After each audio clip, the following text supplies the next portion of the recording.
Hi everybody, it's Sam. Haven't talked to you in a while, I know. I think the last time I posted a video was Wednesday. I wanted to talk about my day program some more and just thoughts on peer support and the clubhouse model in general. I want to thank Blackbird for commenting on my video. It was the first comment I got. Apparently Blackbird is someone that knows me, but I'm not really sure who they are.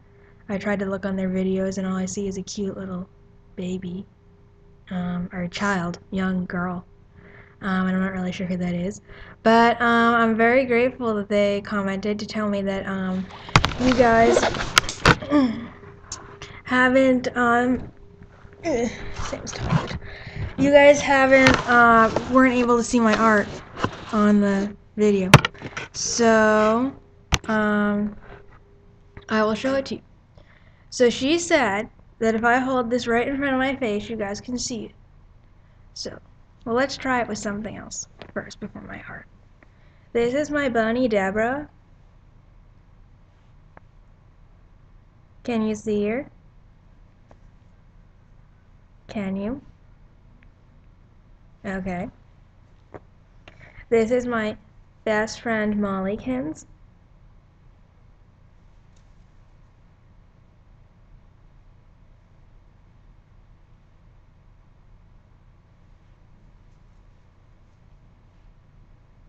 Okay. And this is my other friend, Gwen. Gwen and Mollykins are sisters.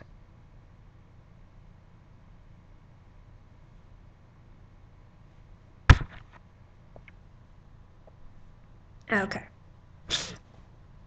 Now we'll try the art. This is my nest that I was talking about in the other video.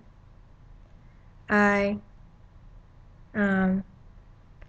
made it in women's group because we were talking about how women's group is supposed to be a safe place, and everyone else drew a bird's nest, and I made this.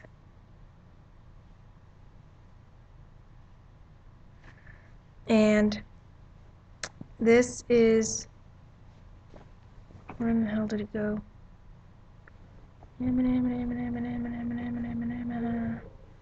Where did my bowl go? Oh well. Oh, here it is. This is the clay bowl I made on my visit.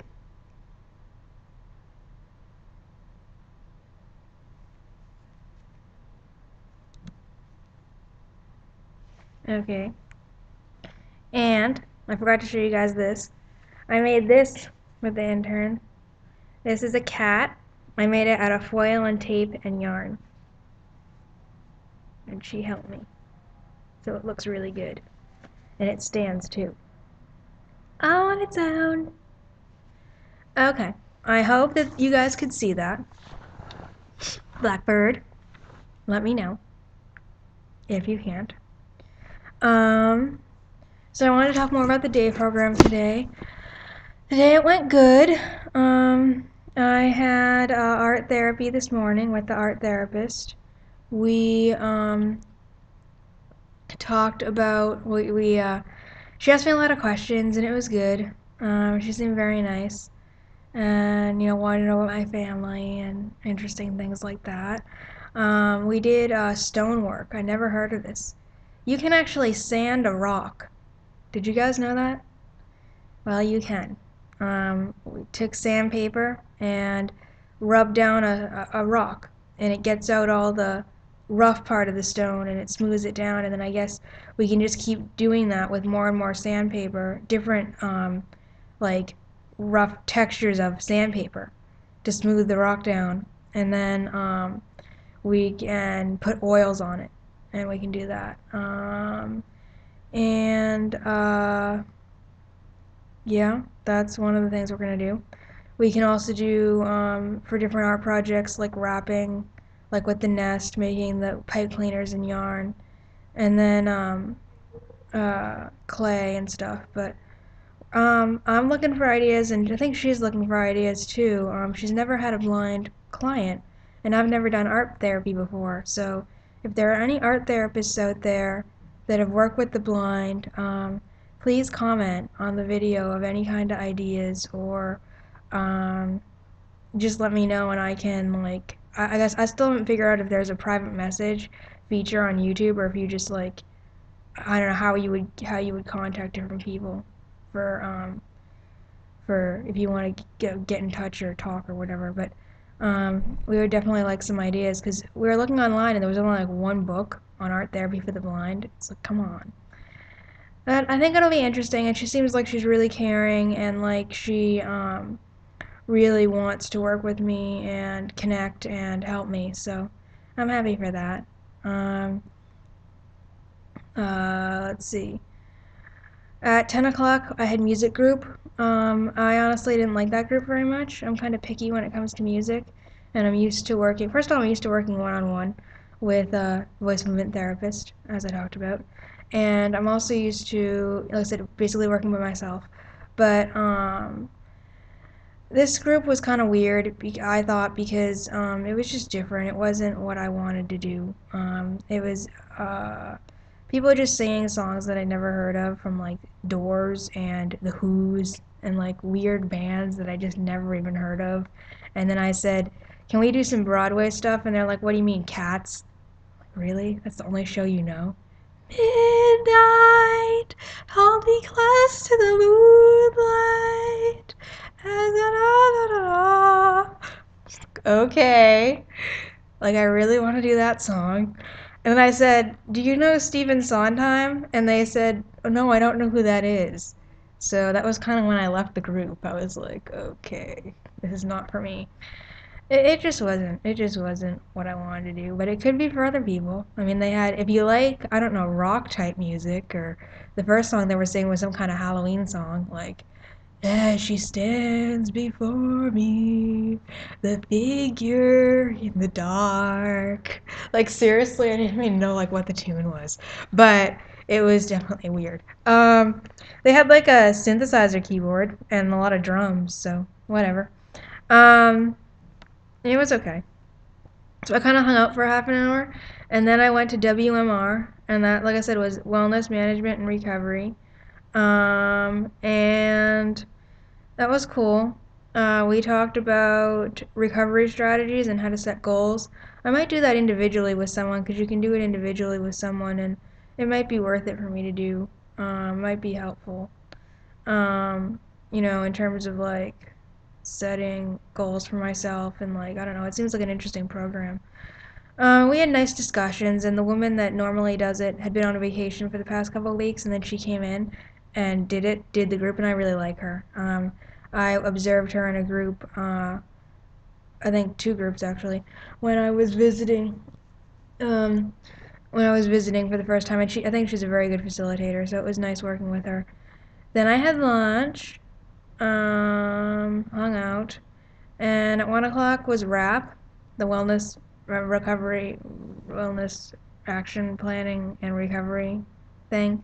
Um, and that's always really good. We talked about hope and personal responsibility, which are the first two key concepts. There are 6 concepts, I believe. And RAP's really cool. It was developed by this woman named Mary Ellen Copeland, who had a family history of bipolar disorder, I believe, and started off on medication for many years, and then couldn't take her medication anymore. I think she had like lithium toxicity, which is really common. It becomes toxic to the person, so they can't take it anymore. So because of that, she had to stop taking the lithium, and so she had to figure out a plan for herself. So she and a bunch of other people came up with this wellness recovery action plan, which hinges a lot on peer support and coming up with action plans for managing your symptoms of any kind of mental illness, and coming up with plans, planning for crisis ahead of time, and just having things written down of like what helps you stay well, what do you need to do every day, just like really concrete stuff to help you. And I think that that's really cool. I like that a lot. I haven't ever experienced. I've heard of it, the rap, I believe, before I came to this program, but not like in detail. We watched a whole video on it last week. It was kind of cool. And I like it that it was, this woman's personal experience of this stuff. It wasn't like, oh, I'm a psychologist and I have never, had experience with mental illness, but I'm going to just come up with this strategy and hope that it works for everyone else. This is someone that literally had to use it in her own life and came up with it herself because of that, and because there weren't obviously any other options at the time besides medication. And there was like probably much more stigma back then because I think it was like the 80s or something. I don't know when it was that she was doing this, when she started this, but there was much more stigma on the mental illness. Um, so I really like the rap. I think it'll be cool. And so today, that was basically my day of going to the day program. But I want to talk a little bit more about the clubhouse. I don't know how much time we have, but I'll just be brief. Um, I don't know why somebody is like screaming, yelling happily outside my door. It's really distracting me.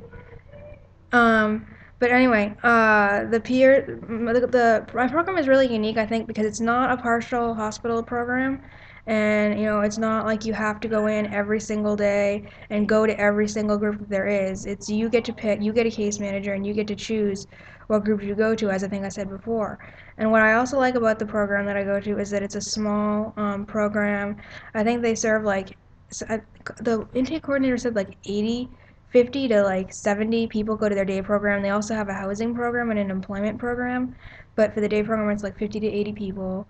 And it's small, and that means that the staff can give everyone, basically pretty good attention. It's not like a huge munga place where you just get lost. I like that a lot, and I like that, you know, you have a big say in your treatment plan, and you have a big say, I guess, in what groups are done, and you can give suggestions, and it's kind of an open communication, talking about the program. And I just think that here we are in Chicago, where I guess just recently in May, 6 community mental health centers, got cut and shut down because of the budget cuts and stuff. And I just think that, like, I think an option, I was talking to the art therapist today, she said that they're financially, in all this cuts, this place I'm going to is financially doing pretty okay. And I don't know exactly how they get their funding. Like, I know yes, a lot of it is through Medicaid, but they have other funding sources. I know that because I was able to get in with before I got my Medicaid card. And I think that it would be a good option to have more of these clubhouse type programs, several small centers that people can go to get these groups, that are probably cost effective because, you're giving the treatment to a whole group of people versus, you know, one individual at a time. And they still have like individual things you can do, like the individual WMR and the case management and stuff. And I just think that I think it's a good model. I think it's empowering. I think it kind of defeats the purpose if you go into a place and like you're just being told what to do and ordered around all the time. I don't think that makes too much sense. If they're saying on the one hand, oh, you need to be empowered and make decisions in your life, but you can't make those same decisions, out of treatment for the treatment that you're going to. Um, and I also like the idea of peer support. In Massachusetts, I did go to it's not exactly the same thing, but there was a peer support center, a young adult peer support center, where it was basically a drop-in resource center, and they had several groups going on, maybe like one group a day. It wasn't like as many groups as this, but it was like one group a day, and it was just a good, safe place to hang out. And I think if all else fails, like they should develop more, at least that, like the peer support, to have a peer specialist, which is someone that has lived experience of mental illness, and to have that, and then also just like, maybe a few staff, to run a center. And I've been looking at different ones. Like there are really good ones in New Hampshire for some whatever reason that have like many groups a day. Some of them that are on all different subjects. Wellness, trauma, creativity, the rap, the just an open support group. Women's group, men's group. They can have all sorts of groups that can be so helpful. And to even just have that safe space where people can come together and talk about their experiences with mental health concerns and get support from staff and get support from each other. It beats just having nothing, which is what so many people probably are going to have since this mental health centers got cut. And I don't really know. I don't think there's anyone to blame for that. Like, it's a whole lot of factors, but I think that once everyone recovers from the shock of it and the anger about it, and then starts to come to a place of thinking about solutions, I think that those would be the types of solutions that, like, I would recommend. Not that, like, the government really cares what Sam thinks, but that's just my take on it, and I don't think I'm alone. That, peer support and an empowerment type model, with the type of structure that I think that this program that I go to has, would be the best option. Okay, so I'm probably running out of time, so why don't I stop here and I'll talk to you guys later. Thanks! Bye!